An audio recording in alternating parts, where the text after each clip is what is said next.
Curiosity often begins with a whisper, small, almost weightless, and yet it has the power to shift the entire rhythm of a life. On that bitter evening, curiosity stirred in the heart of a wandering girl long before she understood why her gaze kept drifting toward the distant ridge, where a single lantern flickered like a lonely star.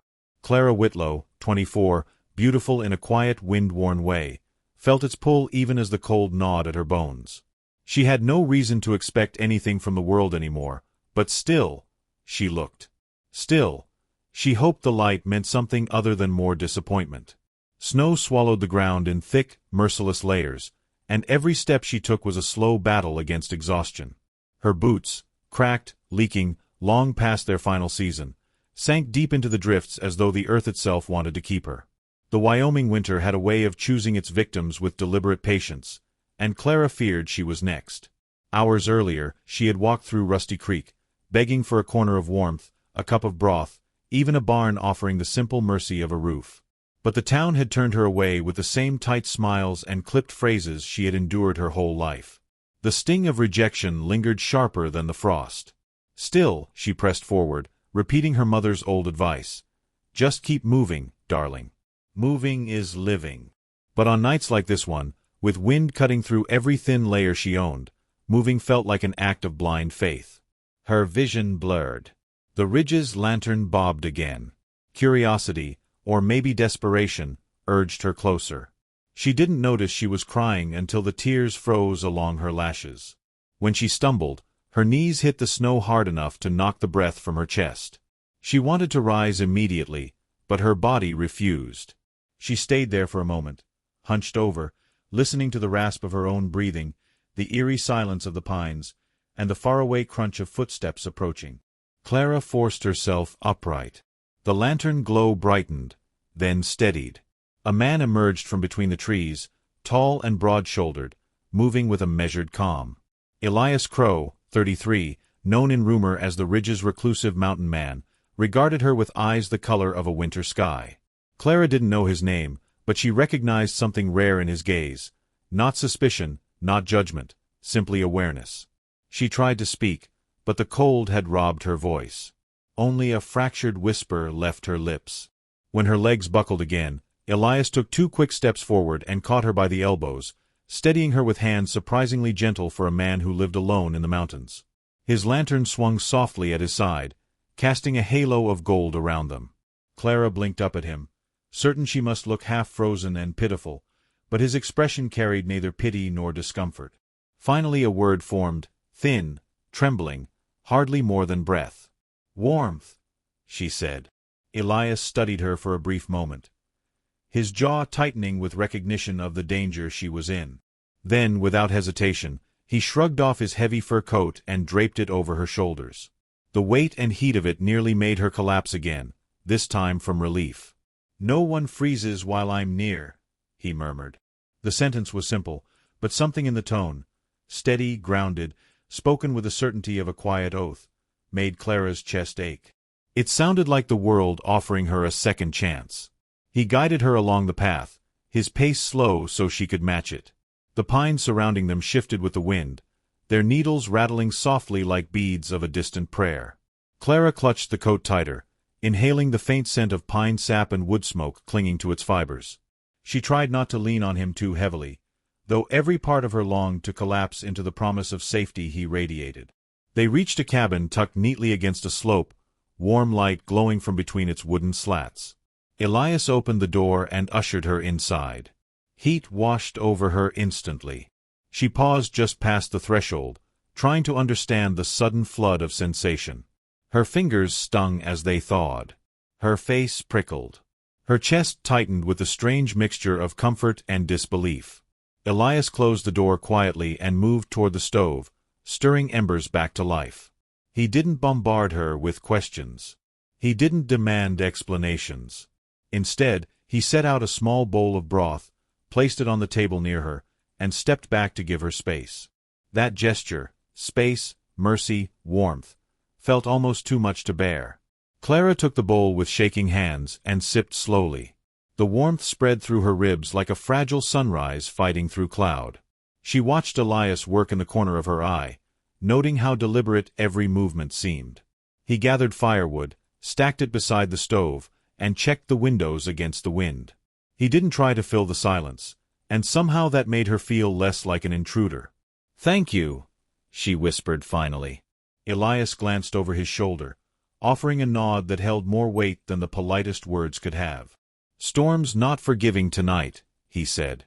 "You shouldn't be out in it alone." She lowered her gaze. "I didn't have much choice."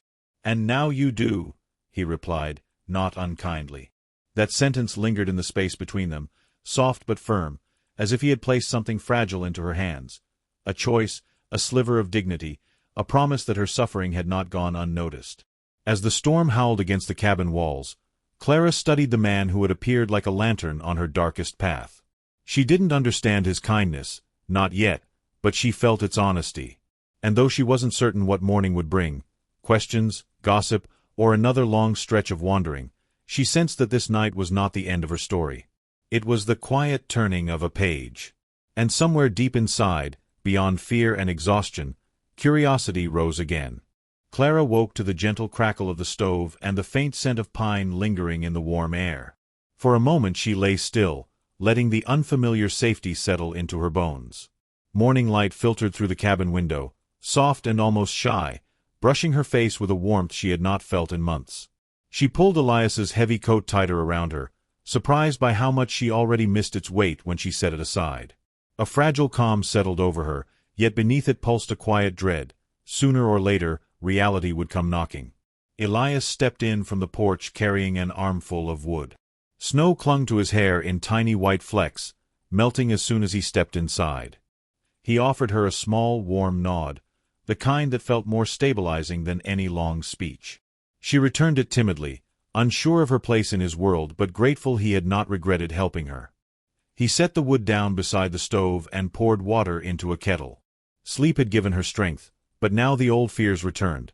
Fear of being judged, fear of overstaying, fear of losing the first kindness she'd known in too long. She sat upright, smoothing her tangled hair, preparing herself to leave even though she had nowhere to go. "I shouldn't trouble you any longer," she said softly. "People might talk if they see me here." Elias paused, his back still turned, his hand steady on the kettle. "People talk no matter what they see," he replied, voice calm but laden with an unspoken truth. "What matters is what's right." His answer should have soothed her, yet anxiety squeezed her ribs. She knew how Rusty Creek worked. A single rumor could follow a person longer than any winter storm. She swallowed hard and stood, the room tilting slightly as she steadied herself. "I appreciate everything you've done," she said, "but I don't want to bring trouble to your door." Elias finally faced her, his expression unreadable but not unkind. "Clara, trouble didn't follow you here. You were trying to survive. That's all." His eyes held a sincerity she found difficult to look at directly. He stepped away to give her space, a gesture she recognized now as part of who he was, careful, respectful, and fiercely gentle. She opened her mouth to argue, but the echo of distant voices cut through the cabin's quiet. Two men approached along the ridge, their drunken laughter slicing through the stillness. Clara recognized their coarse tone, the same kind that had barked dismissive comments when she wandered through Rusty Creek the day before. Anxiety surged up her spine. Elias moved to the window, jaw tightening. The voices grew louder. One of the men called out mockingly, implying he'd heard Elias had taken in a stray. Clara flinched at the word. Elias's shoulders stiffened in a controlled, measured way. He stepped outside, and Clara followed to the doorway, heart pounding. The men stumbled nearer, bringing the sour smell of whiskey and arrogance. Their grins widened when they spotted her. "Well, look at that," one sneered. The girl really did find herself a warm bed for the night. Clara felt her breath stop. The words struck like sharp stones. She instinctively stepped back, but Elias moved forward, blocking their view of her with quiet determination. "You've said enough," he told them, voice low, steady, unshaking. There was no threat in his tone, only firm dismissal. But the men weren't looking for dignity, they wanted spectacle. One reached for Clara's arm as if to prove a point. She recoiled, stumbling against the doorframe. Before she could react, Elias caught the man's wrist with precise, controlled strength. Not anger, just unwavering defense. The man yelped, startled by the sudden force he hadn't expected. Elias released him immediately, but his stare held a warning older than the mountains themselves. The two men exchanged a panicked glance, their arrogance dissolving into cowardice, and they retreated down the trail without another word. Clara's legs trembled. When the last echo of their steps faded, she finally exhaled. Elias turned to her carefully, as though afraid she might shatter. "They were out of line," he said quietly. "None of that was your fault." The weight of his words cracked something inside her she had held shut for too long. Her throat tightened, and tears welled before she could stop them. She pressed a hand to her mouth, embarrassed by the flood of emotion, but Elias stepped closer, not to touch her, not to crowd her, simply to stand near enough that she knew she wasn't alone. "I don't understand why you're kind to me," she whispered through shaking breaths. "I have nothing to offer. Nothing anyone wants." Elias shook his head, his expression softening with a gravity that made her chest ache. "That's where you're wrong," he said. "You're here. You're alive. You've survived more than most folks ever will. That alone is worth something." Clara wiped her cheeks, breathing unevenly. The world felt strangely quiet after the confrontation, the snow beginning to drift again like a gentle curtain closing. She looked at Elias, really looked, and saw not just the man who had saved her, but the man who had seen her without judgment, without expectation, without fear. He extended his hand. Not as a demand, not as a command, just an invitation. A choice. Something she had rarely been given in her life. Slowly, with a trembling inhale, Clara placed her hand in his. His palm was warm, steady, grounding. A simple connection, yet it felt like a promise of something larger. Safety, dignity, a home she had never known. Elias guided her back inside, but this time she walked not as a burden, not as a wandering soul, but as someone who was meant to stay. The warmth of the stove welcomed her again, wrapping her in a fragile but growing sense of belonging. As hours passed, the storm finally quieted. The cabin glowed with firelight, and Clara felt a gentle, unexpected peace unfurl inside her. She watched Elias move about the room, saw how naturally he made space for her, how easily silence settled between them without discomfort. For the first time in years, she no longer felt invisible. By late afternoon, she was stirring a small pot of vegetables while Elias chopped wood outside. Snow had softened into a slow, silver drift. Everything felt touched by possibility. When he returned, brushing flakes from his shoulders, he offered her a look that carried something tender, something hopeful, something that would only grow stronger with time. Clara smiled, small, genuine, hard-earned. It felt like the beginning of a life rebuilt from warmth rather than survival.